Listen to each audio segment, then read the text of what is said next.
were opened, and the voice of the Father thundered, "This is my beloved Son. Listen to him."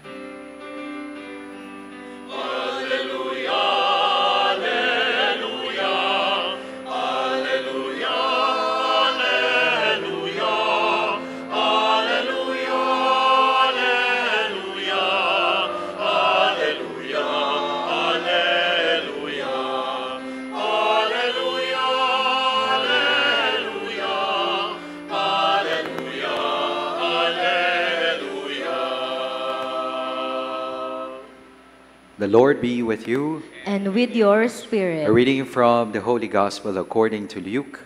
Glory to you, O Lord. The people were filled with expectation, and all were asking in their hearts whether John might be the Christ. John answered them all, saying, "I am baptizing you with water, but one mightier than I is coming.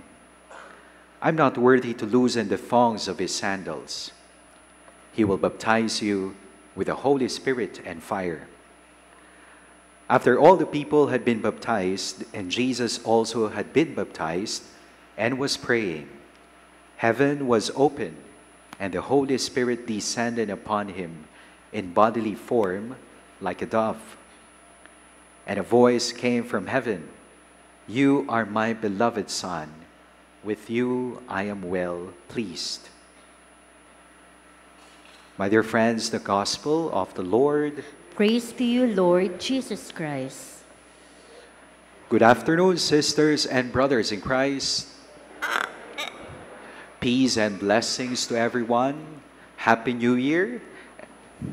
And let me greet you Merry Christmas, because today is the last day of the Christmas season. My dear friends in Christ, today, as we celebrate the last day of the Christmas season, we celebrate the feast of the baptism of our Lord Jesus Christ. And in this feast day, we are called to recall and rekindle our baptismal promises and dignity. Naalala niyo ho ba kung kailan ho kayo nabinyagan? Sino po ang nagbinyag sa inyo? Anong oras po kayo bininyagan? Saan po kayo bininyagan? Sino-sino ho ang mga ninong at ninang ninyo? Naalala niyo ho ba? Age reveal. Meron ho ba ditong mga kabatchmates ng ating Panginoong Jesus? Bininyagan sa River Jordan ni John the Baptist. Tatlong bagay ho, tatlong katotohanan ang ipinapaalala ho sa atin ng feast day of the Lord's baptism. The first is the solidarity of God with sinful humanity. Ang pakikiisa ng Diyos sa atin. Ikalawa, sonship. Ang pag-angkin ng Diyos sa atin. Hindi lamang niya itinuturing tayong kaibigan, tayo ay tinuturing niya bilang kanyang mga inampong anak. Ikatlo, with that sonship comes the gift of and challenge of servanthood, stewardship. With that gift comes the challenge. Biyaya ng bilang mga bininyagan, andoon ang pananagutan. Una po, solidarity. Jesus Christ, the sinless one, He embraced, allowed Himself to be baptized by John the Baptist in the Jordan River. Dahil sa pakikiisa ng Diyos sa atin. Solidarity not in sin, but solidarity in life. Fullness of life, in eternal life. Iba ho yung pagkakaibigan sa kadiliman. Iba ho yung pagsasama-sama sa kapahamakan. This is solidarity in fullness of life. Yun ang tunay na kaibigan.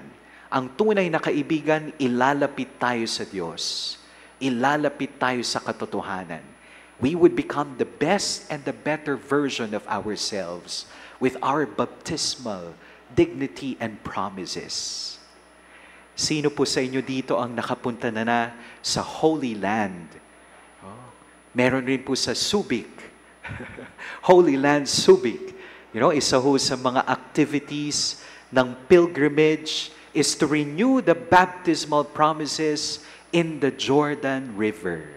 Pre-pandemic ho, marami ho ang pumupunta sa Holy Land, naliligo po. Of course, you would be what? Sinasariwa mo yung baptismal promises. Pero ho, one thing that is noticeable about the waters in the Jordan River is that the waters of the Jordan River are murky, muddy, maputik. And I think that is the truth about God becoming one with us. Ang Diyos hindi takot maputikan. Kailanman sinasabi sa atin ng Diyos, hindi niya sinasabi sa atin, kadiri ka. Ang Diyos, andyan po upang yakapin tayo sa ating pagkakasala. At kung pinahintulutan nating yakapin tayo sa ating pagkakasala, andun po ang panibagong simula. Solidarity in fullness of life. God comes to us in the midst of our messy lives, muddy lives, murky decisions in life. And from there, He brings salvation and new beginnings. Second, the gift and challenge of sonship. Hindi lamang ho tayo itinuturing ng Diyos bilang Kanyang mga kaibigan. Tayo po inaangkin ng Diyos bilang Kanyang mga inampong anak. Parang sinasabi ho ng Diyos, mahal kita dahil kailangan kita. O kailangan kita dahil mahal kita. I love you because I need you, or I need you because I love you.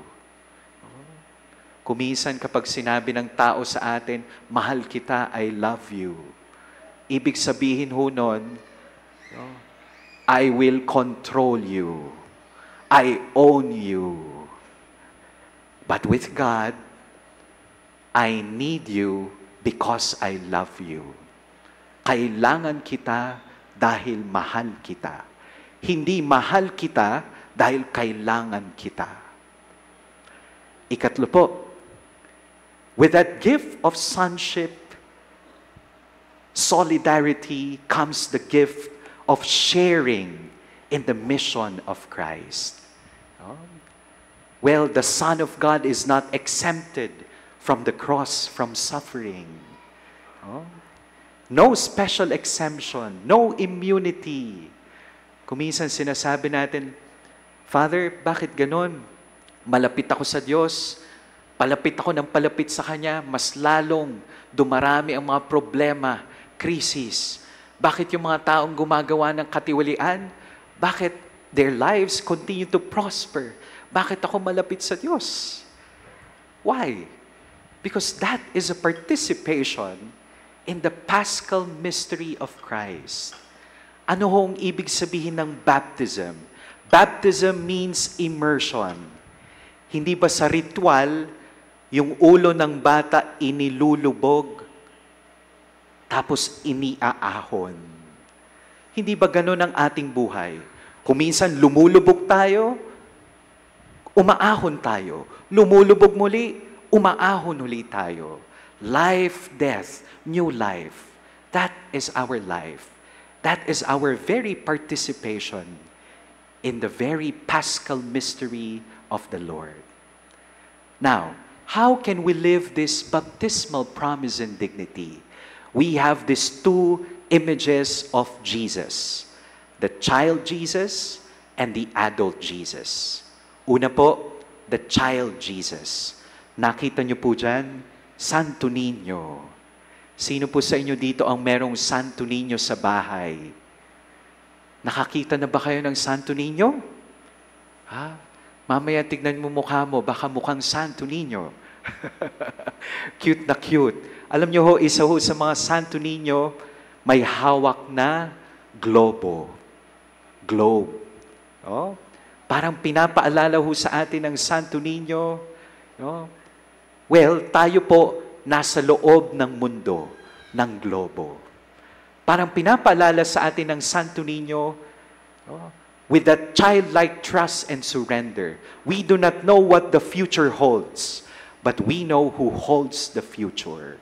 Madapa man tayo ngayong 2025. Sumubsob man tayo sa mga problema, bumagsak man tayo ngayong 2025, babagsak tayo sa palad ng Diyos with a childlike faith and surrender. And of course, we also have the image of Nazareno. Santo Niño, we would celebrate this Sunday. Nazareno, we celebrated last week. Gustong-gusto ko po yung image, disposition ng Nazareno. Ang Nazareno, una po, nakaluhod. That's faith. Kung hindi mo na kayang tumayo, matuto kang lumuhod. Faith. Next is, nakapasan ng krus. Papasan ng krus. Love. No? The only way wherein we can find meaning, strength, purpose in our carrying the cross is to unite that cross, that suffering, with the one cross of Christ. Love. And finally, the Nazareno is looking up. Ang Nazareno ho, hindi ho siya nakatingin sa baba. Bigat na bigat sa krus, but he's looking up. That is hope. We can only get up when we look up. My dear friends, these are the gifts and challenges of the feast day today. We are called to give thanks to the Lord for God's solidarity with humanity.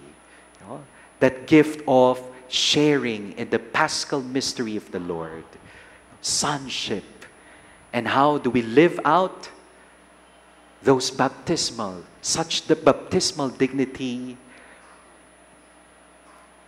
We are called to be like the Santo Niño and Nazareno. Amen.